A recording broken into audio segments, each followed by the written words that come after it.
अस्सलाम वालेकुम व्यूवर्स, आप देख रहे हैं इन सर्च ऑफ विजडम। और आज हम एक ऐसे मज़हब के बारे में बात करेंगे जिसको हम मज़हब तो कहते हैं लेकिन वो खुदा पर यकीन नहीं रखते। क्या आप तसव्वुर कर सकते हैं कि कोई ऐसा मज़हब जो खुदा पर बिल्कुल ही नहीं यकीन रखता? हर मज़हब में किसी न किसी खुदा को तो ज़रूर ही फॉलो किया जाता है और किसी न किसी सुपर नेचुरल हस्ती पर ज़रूर ही यकीन रखा जाता है। ये एक ऐसा मज़हब है जो कहता है कि जो निजात का ज़रिया है वो कोई डिवाइन सुपर नेचुरल ताकत नहीं है, कोई खुदा नहीं है, बल्कि ये आपकी अपने जहन के अंदर होता है, ये आपके अपने दिल के अंदर होता है। ये तालीमात हैं बुद्धिज़्म की। जी हाँ, बुद्धिज़्म एक ऐसा मज़हब है जो खुदा पर यकीन नहीं रखता। इसी वजह से बहुत सारे रिलीजन्स के जो एक्सपर्ट्स हैं, जो स्कॉलर्स हैं, वो ये कहते हैं कि बुद्धिज़्म को एक रिलीजन कहना ही नहीं चाहिए, बल्कि ये एक वे ऑफ लाइफ है।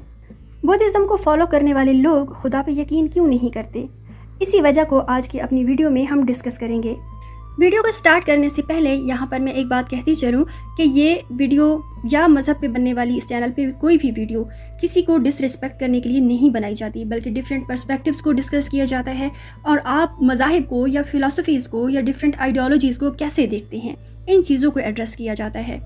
अगर आप चाहते हैं कि डिफरेंट फ़िलासफ़ीज़ को, आइडियोलॉजीज़ को और रिलीजियस बिलीव्स को एक्सप्लोर किया जाए और उनको देखा जाए कि उनके जो पर्सपेक्टिव्स हैं वो किस तरह के हैं, तो ये वीडियो आपके लिए है। So let's get started. जब हम कहते हैं खुदा, ये लफ्ज़ एक ऐसा लफ्ज़ है जो ज़ाहिर करता है कि तमाम ताकतें उस हस्ती के पास हैं, वही है जो इस दुनिया को बनाने वाला है और इस दुनिया पे हुकूमत करने वाला है। अगर बुद्धिज़्म की बात की जाए तो गौतम बुद्ध का अपना कोई इंटरेस्ट खुदा में या उसकी ज़ात में नहीं था, बल्कि वो ये देख रहे थे कि दुनिया में इंसानों के जो मसाइब हैं, जो मुश्किलात हैं, उनसे कैसे निपटा जाए, उन पे कैसे काबू पाया जाए, या उन मसाइब और मुश्किलात और उस सफरिंग की जो वजूहात हैं वो कौन सी हैं। जब भी गौतम बुद्ध से ये सवाल किया जाता था कि इस यूनिवर्स की, कायनात की नेचर क्या है, या गॉड क्या है, खुदा क्या है, तो वो हमेशा खामोशी इख्तियार कर लेते थे। वो ये कहते थे कि ये जो सवाल हैं ये इररेलेवेंट हैं। लेकिन यहाँ पे ये सवाल पैदा होता है कि अगर बुद्धिस्ट खुदा पर यकीन नहीं रखते तो फिर उन्हें एथीस्ट क्यों नहीं कहा जाता।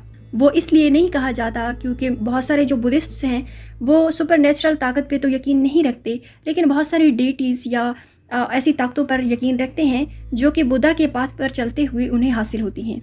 और जो बुद्धिज़्म है वो सारी अपनी सेल्फ की जो ताकत है उस पर फोकस करता है, बजाय खुदा की ज़ात पे फोकस करने के। गौतम बुद्ध का ये यकीन था हर इंसान के अंदर एक विजडम होती है जिसको वो इस्तेमाल करके इस दुनिया की सफरिंग और मसाइब और मुश्किलात पर काबू पा सकता है। और इंसान को किसी बैरूनी सुपर नेचुरल ताकत और सेवियर पे यकीन नहीं रखना चाहिए, बल्कि उसे अपने अंदर की विजडम को इस्तेमाल करना चाहिए। ये ऐसे ही है जैसे हर इंसान के अंदर एक सुपर हीरो रहता है जिसकी ताकतों को इस्तेमाल करके वो इंसान अपनी मसाइब मुश्किलात पर काबू पा सकता है और लिबरेशन यानी निर्वाण हासिल कर सकता है। इसका मतलब ये हुआ कि खुशी या जो स्पिरिचुअल ग्रोथ है, रूहानी नशोनुमा है, उसकी कीज़ इंसानों के अपने हाथ में है। इंसान अगर चाहे तो उन चाबियों को इस्तेमाल करके अपने अंदर की विजडम को जगा सकता है और अपने ऊपर काबू पा सकता है। इसीलिए बुद्धा के जो आखिरी अल्फाज थे वो यही थे, be a lamp unto yourself, यानी अपना चिराग खुद बनो।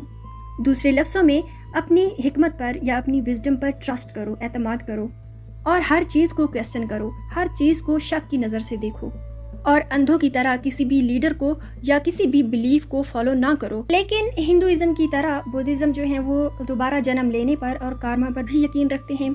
उनके मुताबिक मौजूदा ज़िंदगी में जो भी अमाल किए जाएंगे, आने वाली दोबारा की जो ज़िंदगी है उसमें ज़रूर उनका आपको आउटकम मिलेगा। यानी ये नज़रिया जो है वो काज और इफ़ेक्ट पे डिपेंड करता है। किसी खुदा के जज होने की भी कोई ज़रूरत नहीं है, कोई डिवाइन जजमेंट नहीं होगी, बल्कि हम खुद ही अपनी जो मंजिल है उसके ज़िम्मेदार हैं। हमारे अपने अमाल ही अगली मंजिल के ज़िम्मेदार हैं, यानी जो हम बोएंगे वही हम काटेंगे। क्योंकि बुद्धिस्ट ये यकीन रखते हैं कि कोई एक रूह नहीं है जो किसी डिवाइन सोर्स की तरफ से बनाई गई हो, बल्कि हर चीज़ जो है वो इम्परमानेंट है, फ़ानी है, उसे ख़त्म होना ही होना है। और जब तक आप अपने अंदर की विजडम को नहीं जान सकते तब तक आप सफरिंग में रहेंगे। इसीलिए आपको तगय्युर यानी चेंज को अपनाना चाहिए और ज़िंदगी में एक फ़्लो के साथ चलना चाहिए। और गौतम बुद्ध ने ये भी प्रीच किया, इस चीज़ की भी तबलीग की कि मेरी बातें और मेरे अक़वाल ही सब कुछ ना बन जाएं, बल्कि हर इंसान पे ये खुद से फ़र्ज़ है कि वो इनलाइटनमेंट का पाथ, निर्वाण का जो रास्ता है उसे खुद इख्तियार करे और ख़ुद से उसके जायका को चखे। اسی لیے بدھزم میں میڈیٹیشن پر اور مائنڈ فل لیونگ پر بہت ہی زور دیا گیا ہے۔ میڈیٹیشن ہی وہ ذریعہ ہے جس کے ذریعے آپ اپنے اندر کی جو طاقتیں ہیں، جو اپنے اندر کی وزڈم ہے، اس کو آپ ڈائریکٹلی ایکسپیرینس کر سکتے ہیں۔ اور میڈیٹیشن کے تھرو اور مائنڈ فلنس کے تھرو ہی ہم ایلیوژن یعنی اس دنیا کی دھوکے بازی سے نجات حاصل کر سکتے ہیں، اور جو نیچر کی الٹیمیٹ ریئلٹی ہے اس کو ہم پا سکتے ہیں، جان سکتے ہیں۔ اور یہی وجہ ہے کہ بدھسٹ جو لوگ ہیں وہ یہ کہتے ہیں کہ جو ہائیسٹ ٹروتھ ہے، جو سب سے بڑا سچ ہے، اس کو پرسیو کرنا اور اس کو جان لینا بالکل بھی ناممکن ہے۔ دوسرے لفظوں میں یعنی خدا کو جان لینا ناممکن ہے۔ اسی لیے بدھزم پہ خدا کی ایگزسٹنس کے متعلق بحث نہیں کی جاتی، بلکہ انسان کو خود کو ڈسکور کرنا چاہیے، اسے اپنی اسپریچول گروتھ پہ فوکس کرنا چاہیے بجائے خدا کی ایگزسٹنس کو ڈسکس کرنے کے۔ امید ہے آج کی ویڈیو آپ کو پسند آئی ہوگی۔ میرے چینل کو سبسکرائب کیجیے، ویڈیو کو لائک کیجیے اور اپنا فیڈ بیک دینا بالکل بھی نہ بھولیے گا۔ Thanks for watching. اللہ حافظ۔